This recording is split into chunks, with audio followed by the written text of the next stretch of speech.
அன்பானவர்கள் அனைவருக்கும் இனிமையான மகிழ்வான வணக்கங்கள். கிருஷ்ண பகவான் அப்படின்னே நமக்கு முதல்ல ஞாபகத்து வர்றது எதுங்க? அவர் தலையில் வச்சுருக்கக்கூடிய மயில் இறகு தான். அந்த மயில் இறகு அதனுடைய கதை என்னன்றது நம்ம இப்போ பார்க்கலாம் வாருங்கள்.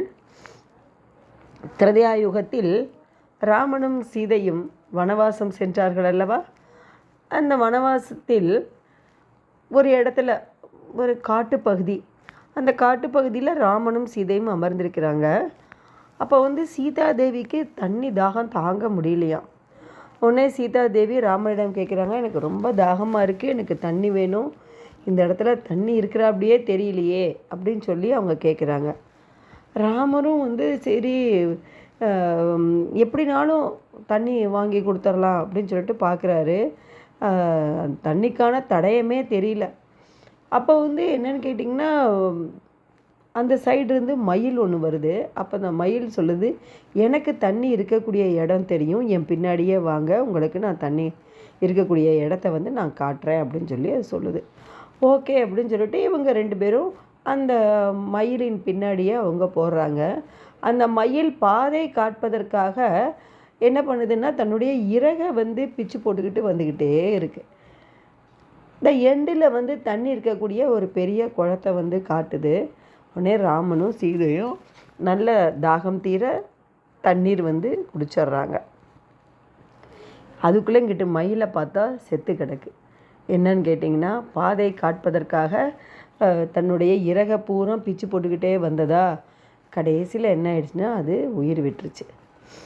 அப்போ பாருங்களேன், அப்போ ராமர் ரொம்ப மனசு வருத்தப்பட்டுட்டு அப்போ அவர் சொல்கிறாரு, மயிலே, எங்களுடைய தாகத்தை தீர்த்து நீ உன்னை இழந்திருக்க, இந்த மாதிரி தியாகம் யார் செய்வா?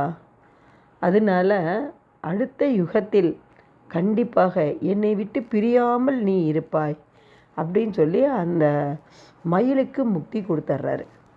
அதனால தான் கிருஷ்ண அவதாரத்தில் அவர் என்ன பண்ணுறாரு அப்படின்னா, மயிலின் இறகை தன் தலையில் வைத்திருக்கிறார். இதுதான் மயில் இறகின் கதை.